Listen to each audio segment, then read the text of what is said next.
E abram suas Bíblias em Eclesiastes capítulo 5. Eclesiastes capítulo 5, estamos nessa série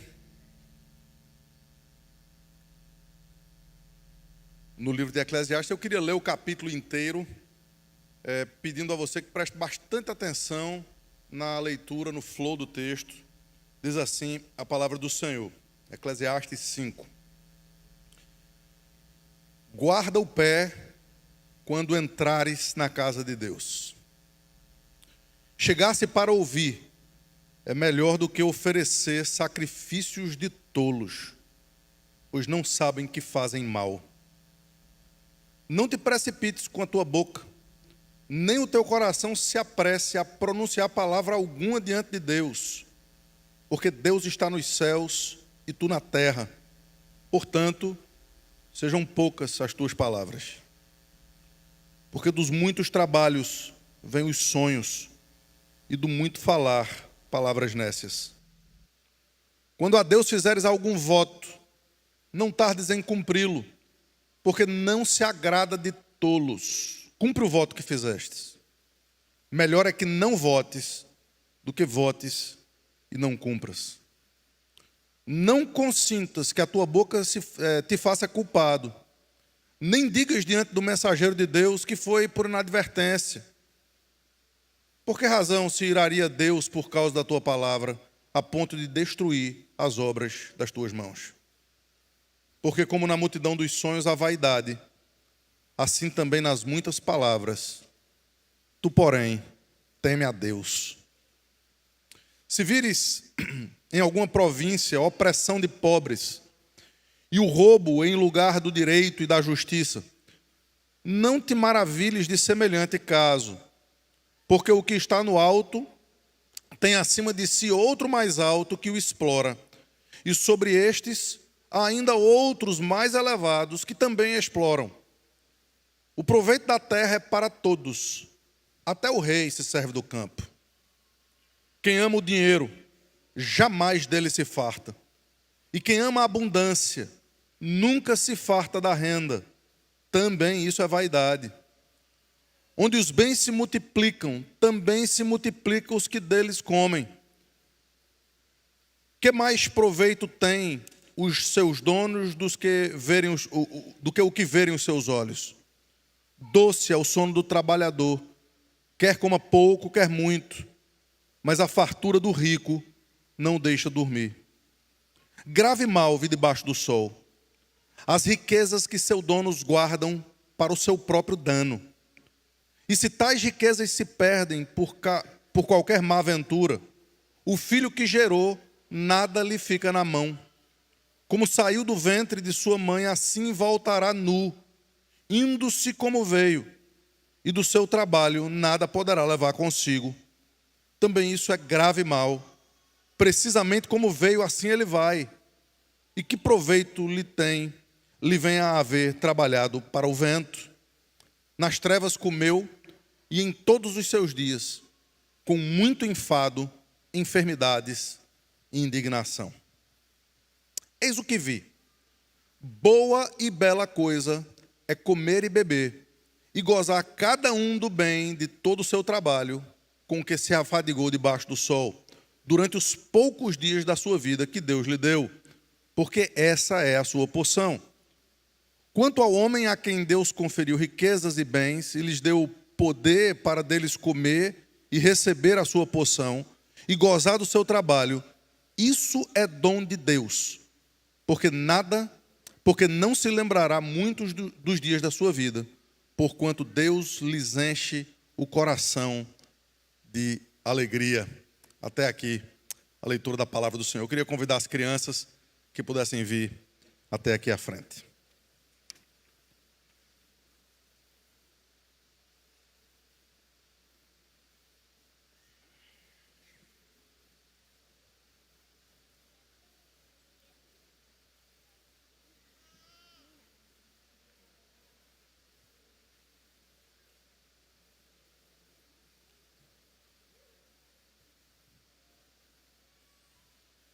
Oi, gente, podem vir devagarzinho.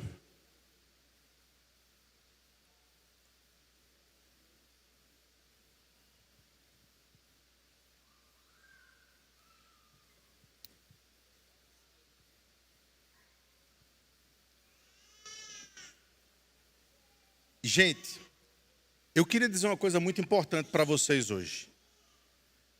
O livro de Eclesiastes, ele está falando muita coisa boa para a gente já viu como a gente deve cuidar da nossa vida, brincar com os outros, fazer amigos. Mas hoje, o livro de Eclesiastes está falando para a gente a coisa mais importante da nossa vida. E a coisa mais importante da nossa vida é cultuar a Deus da forma correta. É por isso que vocês cultuam a Deus junto com seus pais. Porque Deus quer que vocês aprendam desde cedo como é que a gente deve se comportar na casa de Deus. A gente deve amar, a gente deve louvar a Deus de todo o coração. E com a nossa, não necessariamente apenas com a nossa boca, mas com os nossos ouvidos. Estar sempre prontos para ouvir a palavra de Deus. É por isso que eu queria pedir uma coisa para vocês aqui. Que vocês, quando voltarem para casa, vocês peçam aos pais de vocês para ensinar vocês fazendo o cultinho doméstico. Pedindo aos seus pais para que dia a dia na casa de vocês possam abrir a Bíblia, vocês possam ler a Bíblia, vocês possam orar juntos e vocês possam aprender cada vez mais a como se comportar na casa do Senhor, tá bom? Que esse seja um grande ensinamento para a vida de vocês. Vamos orar? Deus amado,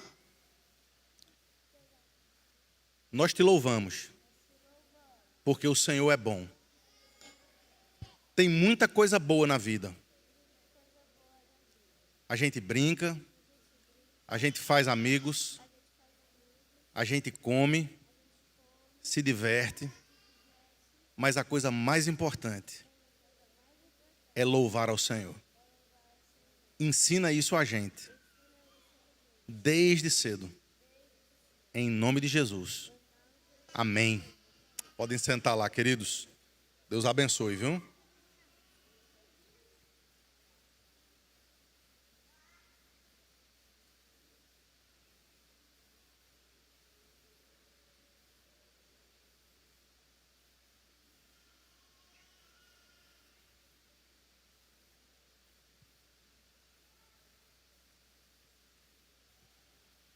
Uma das coisas que o livro de Eclesiastes está ensinando para a gente é que, na perspectiva da sabedoria inspirada por Deus, Salomão está ensinando muitas coisas que a gente vê debaixo do sol, na poesia, na música, na literatura, na arte, de uma forma geral. E hoje, para desespero de quem está traduzindo ali, eu queria ler um texto de uma música de Toquinho. É muito interessante que quando a gente traz alguns dessas músicas e desses textos aqui, vocês vão descobrindo que o pastor de vocês é velho. Mas essa música diz assim: voa coração, a minha força te conduz, que o sol de um novo amor um dia vai brilhar. Vara a escuridão, vai onde a noite esconde a luz, clareia o seu caminho e acende o seu olhar. E acorda um lindo dia, colhe a mais bela flor que alguém já viu nascer. E não se esqueça de trazer força e magia, o sonho, a fantasia e a alegria de viver. Segunda estrofe ele diz que o brilho da paixão traz uma fé num novo amanhecer. E no final, ele diz que está procurando uma casinha, lá onde mora o sol nascente, para finalmente a gente, simplesmente, ser feliz. A música é muito bonitinha. Depois eu instruo vocês até ouvi-la e aproveitar um pouquinho da boa melodia que essa música traz. Entretanto, ainda que seja uma bela melodia, é mais uma história, mais um conto daquilo que o coração do ser humano pode buscar, mas que não passa de uma perspectiva debaixo do sol. As pessoas estão na luta por felicidade, por alegria. Elas estão buscando alguma coisa que lhes dê prazer, que mostre que elas são importantes, que lhe traga algum senso de responsabilidade, de preenchimento. As pessoas estão buscando nas coisas da vida, seja na mais bela flor, seja num novo amor, seja numa paixão qualquer, seja no sonho. de ter uma casinha lá onde mora o sol nascente. Porque aí sim, talvez, você possa finalmente ser feliz. O grande problema é que muitas das pessoas que pensam assim e que buscam, lutam, se deparam com a luta do dia a dia, até que conquistam os seus grandes sonhos, percebem que esses sonhos não entregam aquilo que promete. Quanto mais você tem, mais insatisfeito você fica. Quanto mais você poupa, quanto mais você guarda, mais do seu coração ainda tem um buraco, ainda está dilacerado, porque está faltando alguma coisa. Porque o senso de completude, de preenchimento, de pertencimento, não acompanha as coisas extraordinárias, bonitinhas, lindas até, que essa vida pode oferecer. E, queridos, parece que a busca pela felicidade se torna cada vez mais complexa.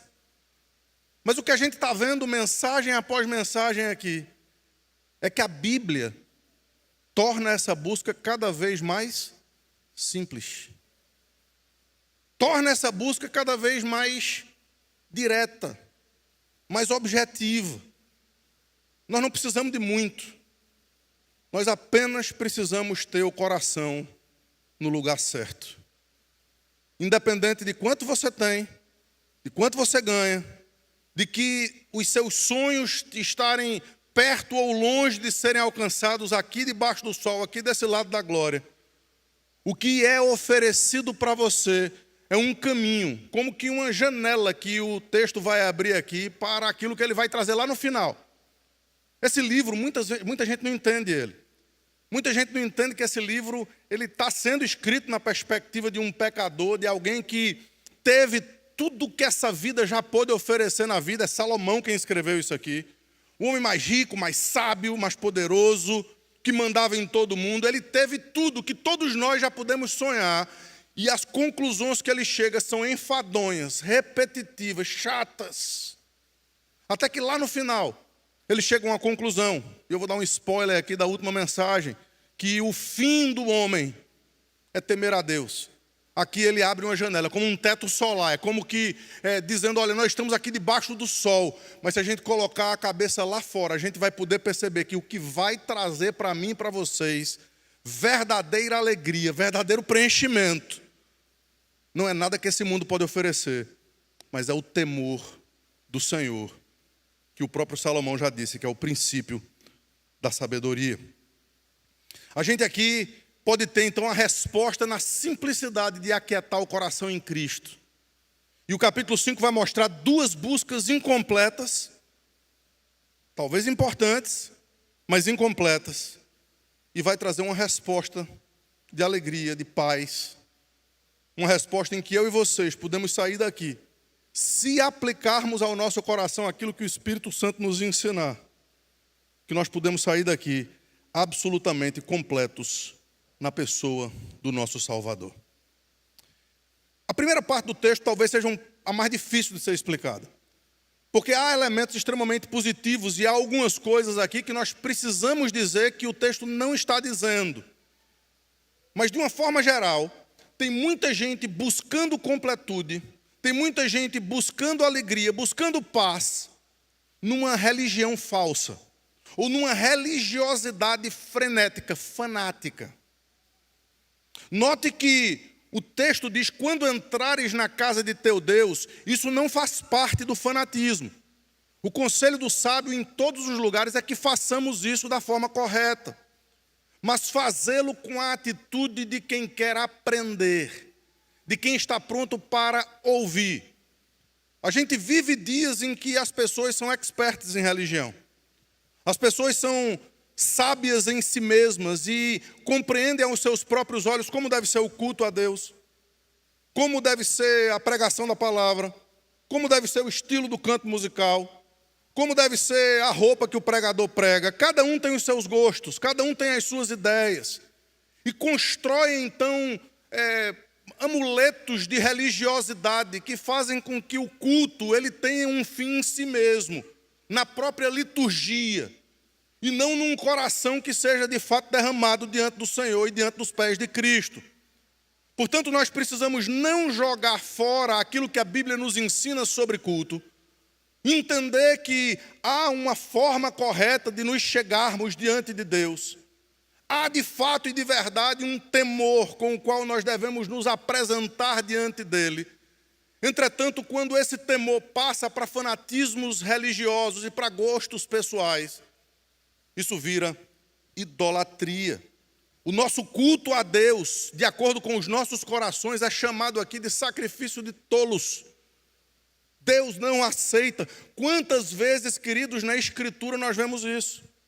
Isaías começa o seu livro dizendo, olha, esse povo faz tudo certinho diante dos olhos humanos. Eles cumprem um princípio regulador do culto. Eles fazem tudo aquilo que devem fazer, mas eles me honram com os lábios. Mas os seus corações estão longe de mim. O que é que ele diz? Em vão me adoram. Eu não aceito o sacrifício deles, eu não aceito o culto deles. Porque ainda que ele esteja no alto e sublime trono, ele está com abatido e contrito de coração. Ele está com aqueles que... A nossa oração antes do culto aqui é essa. É que Deus possa encontrar aqui no meio de nós os adoradores que ele busca, como ele diz à mulher samaritana. Os adoradores que ele busca são aqueles que o adoram em espírito e em verdade. Portanto, queridos, é extremamente importante nós entendermos o nosso lugar de ouvir. Existe hoje uma tagarelice gospel. Se você vai no Instagram, se você vai no YouTube, onde quer que seja, os experts estão aí dizendo que tudo que está errado nas outras igrejas. Dizendo tudo que está errado em todo canto. E deixam de olhar para o seu próprio coração. Veja, queridos, como essa tagarelice faz com que as pessoas se esqueçam da distância entre nós e Deus. Veja os versículos 1 e 2.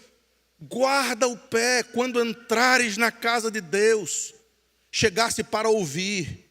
É melhor do que oferecer sacrifícios de tolos, pois não sabem que fazem mal. Tem gente cultuando a Deus, mas cultuando mal. Tem gente cultuando a Deus, mas fazendo isso contra a sua própria alma, contra a si mesmo. Nós precisamos cuidar do nosso coração, da nossa alma, da nossa boca. Versículo 2. Não te precipites com a tua boca, nem o teu coração se apresse a pronunciar palavra alguma diante de Deus, porque Deus está nos céus e tu na terra. Portanto, sejam poucas as tuas palavras. Queridos, há aqui um aspecto do que o Velho Testamento chama de temor do Senhor quando nos apresentamos diante dele.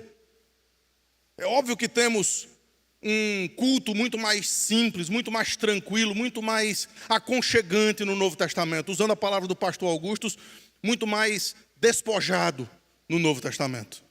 Entretanto, a atitude do coração deve acompanhar, deve ser a mesma. O nosso coração deve sempre se lembrar que existe essa duplicidade, essa dupla realidade, onde estamos diante do Deus Todo-Poderoso, que está no seu alto e sublime trono, mas também estamos diante do nosso Pai.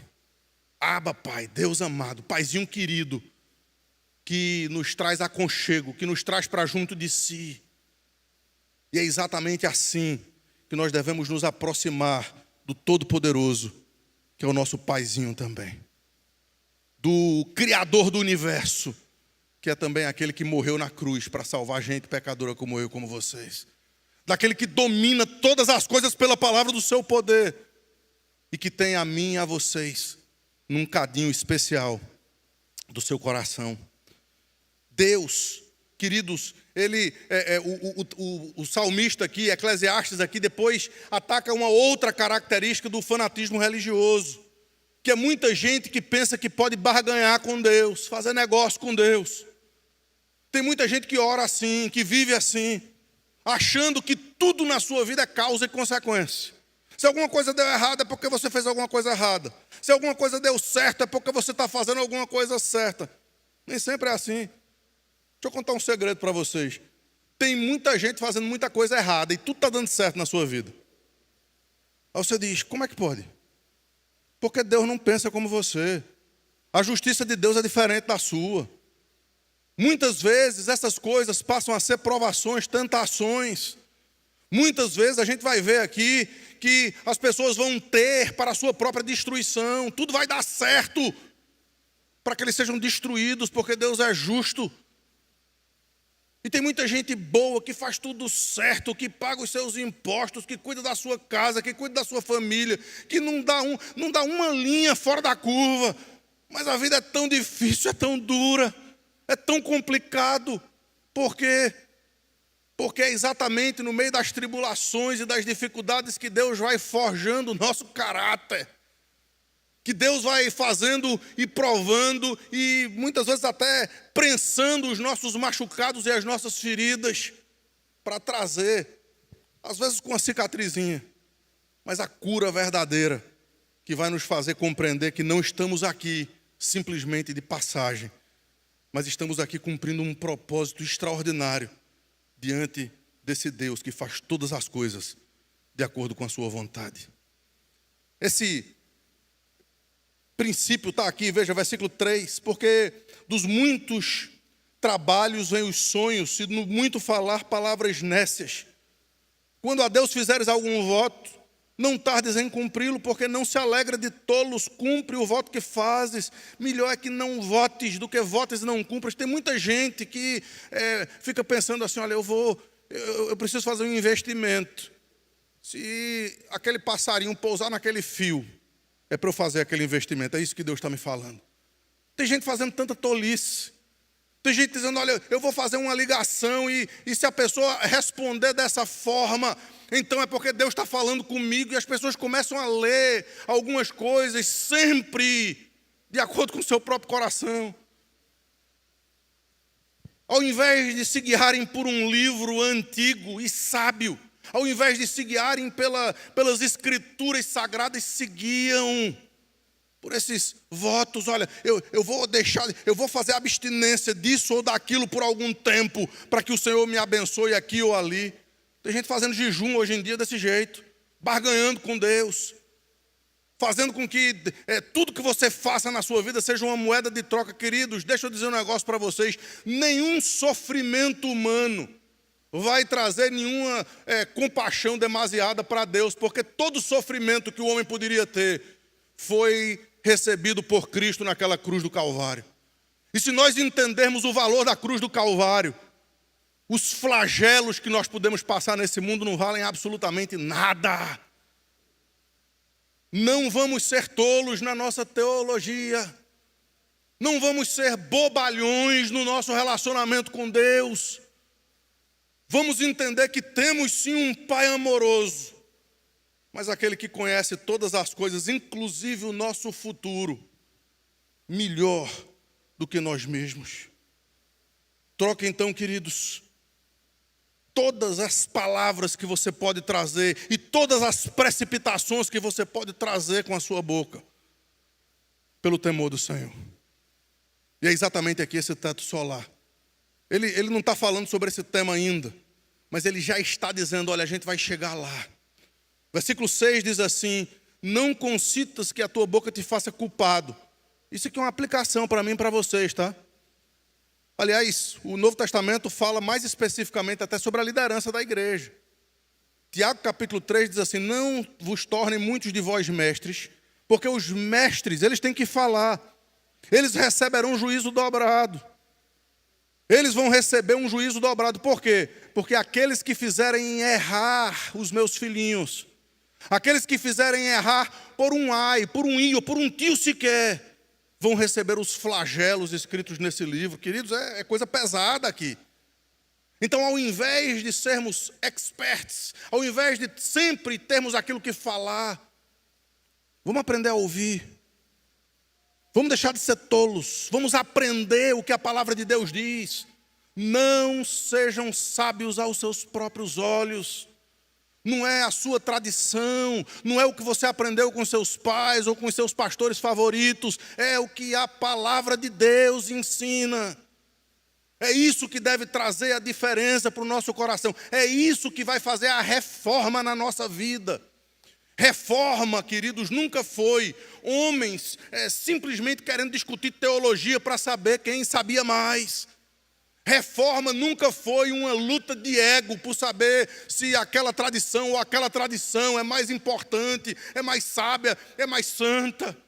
Reforma foram homens que voltaram os olhos para esse livro velho, dizendo: é a partir deste livro que nós precisamos pautar a nossa vida, porque esse livro nos traz aquilo que é mais importante: o temor do Senhor. O temor do Senhor. Versículo 7. Porque na multidão dos sonhos há vaidade, assim também nas muitas palavras. Tu, porém, teme a Deus. Teme a Deus. Muitas pessoas continuam buscando satisfação na sua própria religião, no seu próprio jeito, na sua própria forma de ter o seu relacionamento com Deus. Queridos, Deus ama a igreja, Deus ama o corpo, Deus morreu por uma família, Deus morreu por gente como eu e como vocês. Mas a outra área em que as pessoas buscam felicidade, buscam completude, em que as pessoas buscam satisfação, é naquilo que ele já falou aqui algumas vezes, nas propriedades desse mundo. Mas muito embora ele já tenha tratado aqui algumas vezes, queridos, ele agora vai fazer de uma forma diferente. E você vai entender isso. Você vai perceber que agora ele consegue ser ainda mais aplicativo, ainda mais claro. Eu acho fantástica a sabedoria e a filosofia de Salomão aqui. Porque ele primeiro fala algumas coisas que a gente vai ter que buscar em outros textos e fazer a nossa exegese e fazer o nosso dever de casa. Mas nesse texto aqui ele facilita o nosso trabalho. Porque em cada um dos 3 momentos aqui, dos 3 versos aqui, ele diz tão claramente aquilo que o nosso mundo está tão cheio, está tão vívido. Vê se não é exatamente isso que acontece aqui, queridos. No versículo 10, ele diz assim: quem ama o dinheiro, jamais dele se farta. A gente já ouviu isso aqui algumas vezes. Mas a gente ouviu isso trazendo alguns textos e trazendo alguns conceitos e tudo mais, mas aqui é precisamente isso que ele diz. E mais uma vez, o Novo Testamento vai nos ensinar o porquê. Ou o Novo Testamento vai pegar esse princípio e Tiago vai aplicar de uma forma tão clara, tão simples. Aliás, o apóstolo Paulo que faz isso. Ele diz que o amor ao dinheiro é a raiz de muitos males? Não. A raiz da maioria dos males? Não. Ele diz que o amor ao dinheiro é a raiz de todos os males. Veja, deixa eu explicar para vocês e repetir. Dinheiro é bom, é importante. A gente precisa dele para viver, é uma moeda de troca. Dinheiro é algo que deve ser bênção, mas como tudo na vida, existe um princípio aqui, queridos, que precisa ser aprendido por mim e por vocês. É o princípio da mordomia. Nós somos mordomos de tudo aquilo que Deus nos dá. Quando Deus colocou o homem no jardim do Éden, Deus colocou o homem ali para o cultivar, para o guardar e para ter domínio sobre toda a criação. Qualquer coisa dessa criação que tenha domínio sobre a sua vida e sobre o seu coração é um ídolo. E ídolos precisam ser destronados, destruídos. E muita gente, queridas, nos nossos dias, ama, idolatra o dinheiro, as posses, o ter. A medida do ter nunca enche, nunca. Quem ama o dinheiro, nunca dele se farta. Versículo 10. Nunca. Veja, se você entender mal isso aqui, você vai dizer: então vou cruzar meus braços e não vou fazer mais nada. Não vou produzir, não vou crescer. E tem muita gente que lê textos assim, se tornam ociosos, se tornam cheios de si mesmos, se tornam pessoas que vão simplesmente dar trabalho para as outras, para a junta diaconal, para os familiares. Por quê? Porque não querem trabalhar, porque não querem produzir. Não é isso que esse texto está falando aqui. Vários outros textos bíblicos vão nos instruir, inclusive a própria criação, que nós fomos criados para o trabalho, para a produção, para o engenho, para a arte, para a cultura.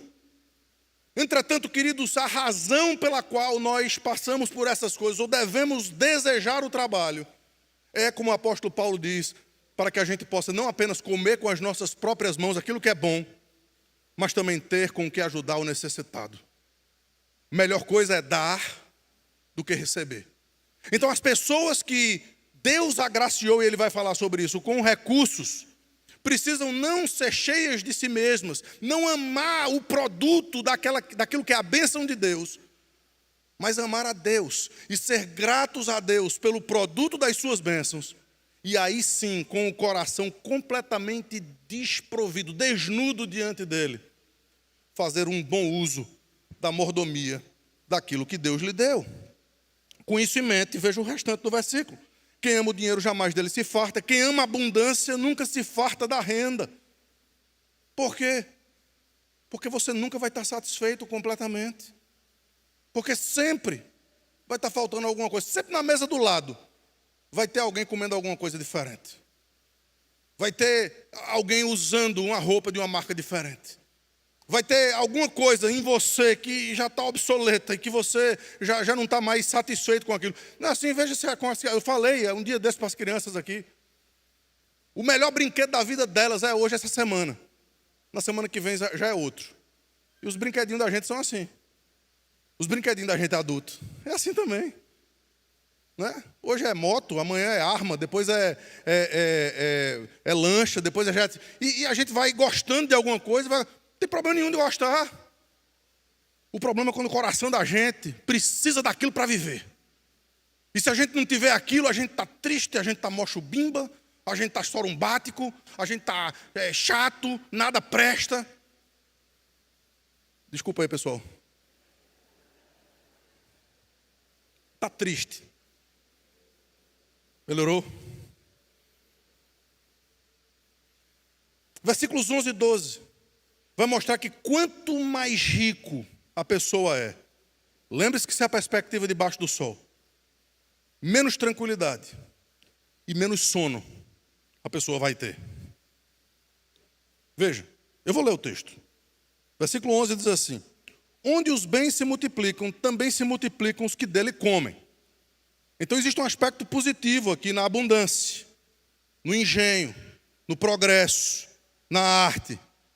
Porque quanto mais você tem, possivelmente mais pessoas você vai ter trabalhando para vocês, mais bocas você vai poder estar alimentando, mais famílias você vai poder estar ajudando. Então existe um aspecto positivo nisso. Agora, no aspecto positivo existe um aumento de responsabilidade. Nem todo mundo é apto para isso, gente. Nem todo mundo é apto para esse tipo de responsabilidade. É por isso que o contraste aqui vai ser com o trabalhador daqui a pouco. O trabalhador, aquele que só trabalha e que não se preocupa com outros, ele tem um sono mais tranquilo. Mas veja o que ele diz aqui: os bens, onde se multiplicam bem, também se multiplicam os que dele comem. Que mais proveito, pois, têm os seus donos do que os verem com os seus olhos? Doce é o sono do trabalhador, quer coma pouco, quer muito, mas a fartura do rico não o deixa dormir. Mais uma vez, lembrem-se que o texto aqui está colocando a perspectiva debaixo do sol, e não é todo mundo que tem dinheiro que tem esse problema. Porque as pessoas podem ter dinheiro e não ter o coração no dinheiro, aí é bênção. Aí, meu amigo, o dinheiro é bênção, é provisão, ele vai servir para o fim que Deus o criou. Agora, via de regra debaixo do sol, quanto mais as pessoas têm ou não têm, mais o coração fica arraigado àquilo que tem um valor tão passageiro e tão pueril. Por quê? Daqui a pouco o texto vai dizer. Porque a gente chegou nu nesse mundo. E é nu que a gente vai voltar. Para debaixo da terra.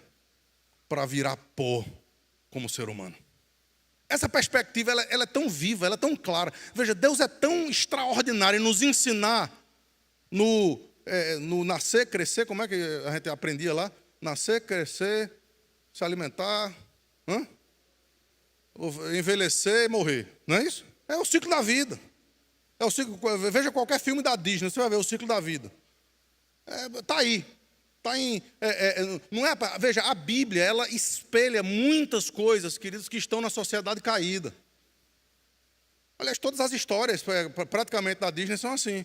Tudo errado, tudo levando para o mau caminho, mas Tem sempre uma perspectiva boa, que vem um malvado, que atrapalha tudo, e vem alguém que é um salvador para trazer alegria e felicidade no final. Isso é o evangelho. Isso é o evangelho. A gente tem um mundo legal demais, corrompido pelo pecado, e o nosso Salvador vem para nos levar para a glória eterna. E se nós entendermos que o mundo imita as Escrituras, a gente vai aproveitar as coisas do mundo de uma forma muito mais extraordinária, inclusive dos recursos que Deus nos dá. Porque o contrário disso é uma vida frenética. Tem gente que não consegue ter paz, ter sono. Por quê? Porque as ações mudaram, porque o dólar subiu, porque a renda caiu, porque não sei o quê, e o emprego, e não sei. E é uma roda viva, queridos, que terminam tirando literalmente o sono das pessoas. É isso que o texto está dizendo aqui. E por fim, a ganância de guardar e guardar e guardar se volta contra você. É impressionante isso. Mais uma vez, eu peço perdão aqui aos consultores financeiros. Eu não estou dizendo que nós não devemos guardar e poupar. Eu só estou dizendo que existe um limite para essas coisas. Por quê? Porque a Bíblia fala sobre parábolas, né, de homens que construíam celeiros e viam os seus celeiros cheios e diziam: o que é que a gente vai fazer agora? Não tem mais onde colocar. Ora, era hora de distribuir, era hora de fazer um preço melhor, era hora de abençoar. Não, vamos construir um outro celeiro. Para quê? Para que a escassez possa ter. E quanto mais a gente tenha guardado, mais as pessoas vão precisar, mais caro vai ficar meu produto, mais rico eu vou ficar. E assim a ganância das pessoas não para. Não para. É assim que o mundo funciona. Veja aí, versículos 13 a 17. Grave mal vi debaixo do sol, as riquezas que os seus donos guardam para o seu próprio dano. E se tais riquezas se perdem por qualquer má ventura, o filho que gerou nada lhe fica na mão. Como saiu do ventre da sua mãe, assim nu voltará. E assim, queridos, mais uma vez Tiago, ele reverbera esse texto aqui. Veja, Tiago ele torna isso tão vivo, que ele diz que os bens que as pessoas acumulam dessa forma vão servir de combustível para o fogo do inferno que vai queimar as suas carnes. É para isso que você está construindo a sua riqueza. É para isso que você está construindo a sua vida, os seus castelos. Que loucura é essa? Perceba, queridos, que o nosso coração está no lugar errado. A nossa mente, quando está aqui nas coisas do aqui e agora desse mundo, nos tornam pessoas egoístas, egocêntricas, cheias de nós mesmos, só pensando em nós mesmos. A felicidade está nas coisas, nos bens. E você nunca está satisfeito e feliz. Você nunca está completo. Mas se você colocar a sua mente no temor do Senhor, se você colocar o seu pensamento nas coisas lá do alto, onde Cristo vive, aí, queridos, você vai entender que independentemente da circunstância, você pode sair daqui com a satisfação completa na pessoa do nosso Salvador. Então, como é que a gente encontra um equilíbrio nisso? O texto traz uma conclusão. E nessa conclusão, mais uma vez, ele vai falar do aproveitamento das bênçãos que Deus nos dá. E depois disso eu quero trazer algumas aplicações. Deixe-me ler versículos 18 a 20. Eis o que eu vi. Boa e bela coisa é comer e beber e gozar de cada um os bens de todo o seu trabalho, com que se afadigou debaixo do sol, durante os poucos dias da vida que Deus lhe deu. Aqui algumas coisas importantes. Primeiro, Deus não nos dá para que a gente guarde tudo. Ele quer que a gente aproveite. Boa e bela coisa é isso vem de Deus. Entretanto, Ele quer que a gente aproveite com uma lembrança. Essa vida é passageira, são poucos dias que a gente vai passar aqui nessa vida. Então aproveite aquilo que Deus lhe dá com a mente na eternidade. Com a mente em Cristo. Por quê? Porque aí o seu coração vai ser generoso. E quem tem coração generoso, querido, vive contente. Parece loucura isso para as pessoas do mundo. Por quê? Porque muito melhor, o pastor Augusto falou isso há poucos minutos atrás. Muitas vezes a gente entende que o melhor é receber. Ontem à noite eu vi algo muito bonito na nossa casa. O irmão chegou trazendo algumas coisas para a irmã. É óbvio que as irmãs ficaram felizes com aquilo que receberam. Mas foi muito mais legal ver duas coisas. A alegria das irmãs de verem o irmão que chegou, muito mais do que aquilo que ele pôde trazer. E a alegria do irmão de poder trazer alguma coisa para elas. Veja, dar satisfaz muito mais do que receber. E se você não é assim ainda, você precisa conhecer a Cristo. Aquele que deu-se a si mesmo, aquele que se entregou, a sua própria vida. Para quê?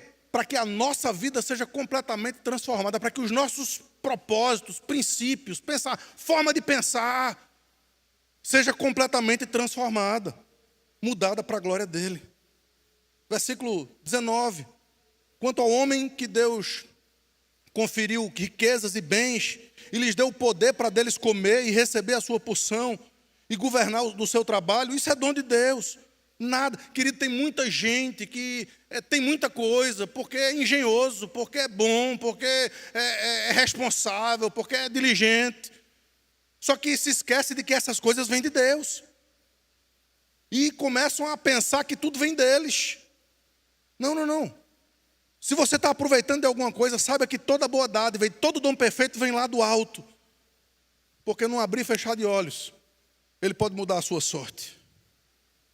Porque não se lembrará muito dos dias da sua vida, porque Deus lhes enche o coração de alegria.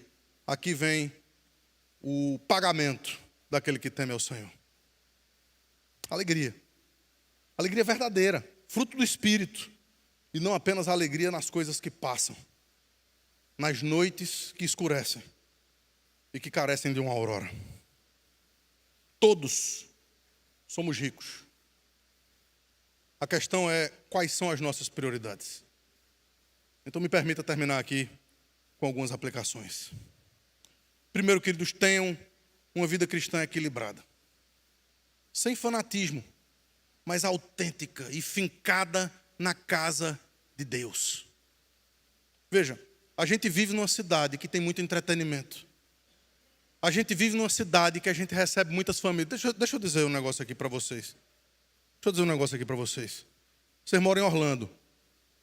Se não ouviram, vão ouvir isso. Vocês moram onde todo mundo quer passar férias. E o pessoal vem para cá. Minha sogra está aqui me ouvindo. Está aqui com a gente. E todo mundo que vem para cá, ela não, menos ela. Todo mundo que vem para cá, pensa que a gente vive de férias. Mas você sabe o que é que acontece, via de regra? Você não deixa de trabalhar. Você não deixa de fazer as coisas que você precisa fazer. Você não deixa de ir para a escola. Você não deixa de fazer absolutamente nada que você precisa. Mas você deixa de vir para o culto. Porque você tem que atender algum familiar que quer ir para o parque. Deixa eu dizer um negócio para vocês. Eu sei que eu vou me decepcionar com muita gente aqui nesse mês. E eu não estou dizendo isso aqui por outra razão, mas é porque eu amo vocês. Isso é uma escolha errada que vocês estão fazendo. Em todos os aspectos e sentidos. Primeiro, para a sua própria alma. Porque o que você mais precisa é de esse momento que você tem na sua semana, convocação divina. Nenhum outro momento é convocação divina. Esse é. Priorize. Guarda o teu pé quando entrares na casa de teu Deus. Veja, Deus deseja que nós estejamos aqui para adorar e para honrar o seu nome. Mas em segundo lugar, muitos desses que vocês vão estar recebendo não são crentes. E o melhor testemunho que vocês podem dar é mostrar qual é a prioridade da vida de vocês. E a prioridade da vida de vocês é Deus, muito mais do que eles. Ainda que vocês os amem, ainda que vocês amem a presença deles, vocês vão dizer isso: olha, amo, quero estar com vocês, mas tem algo mais importante. Eu estarei na presença do meu Deus. Tenham uma vida cristã equilibrada, sem fanatismo, mas fincada na casa de Deus. Segundo, usem os seus recursos de forma a glorificar a Deus. Invistam no reino, invistam nos outros, invistam em vocês mesmos. Tem gente guardando e não consegue ter um momento com a família. Não consegue tirar alguns dias para aproveitar os seus filhos, a sua esposa. Tem gente que não consegue ajudar um irmão que está em necessidade. Tem gente que, quando doa para a igreja, faz isso com dor no coração, se esquecendo de que Deus ama quem dá com alegria. Quem dá com alegria, com abundância, com graça. Terceiro, quando essas são as suas prioridades, queridos, então Deus vai encher o coração de alegria de vocês. Veja, mais uma vez, isso aqui não é moeda de troca, isso aqui não é consequência, isso aqui é simplesmente a forma como a Bíblia diz que Deus nos abençoa, o contentamento com aquilo que Deus nos dá, e a gratidão a Deus com aquilo que Deus nos dá, é o que vai trazer para mim e para vocês a verdadeira completude de saber viver nesse mundo. Não é uma casinha no Sol Point, não é um novo amor porque o seu de agora não está funcionando, não é uma perspectiva, não é nada que esse mundo possa oferecer, mas é Cristo. E tem muita gente aqui, queridos, que ainda não entendeu isso, que vive na superfície, na tangencial, que até vai para a igreja de vez em quando, mas se esqueceu de que tudo na vida deles deve respirar Cristo. É por Ele, por meio dEle e para Ele que são todas as coisas. Não dá para ser verdadeiramente feliz longe de Jesus. Onde está a sua alegria, queridos? Onde está o seu prazer? Aproveita essa janelinha que o texto nos trouxe para a conclusão do final do livro, para que você busque o temor do Senhor.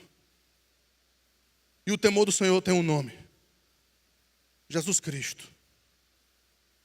Que Ele possa completar a sua alegria, satisfazer a sua alma, trazer tudo aquilo que o seu coração mais deseja. Se tudo for tirado de você, tudo que lhe dá prazer, e sobrar apenas Cristo, que Cristo seja suficiente para trazer para você gozo, satisfação e contentamento na pessoa do nosso Deus.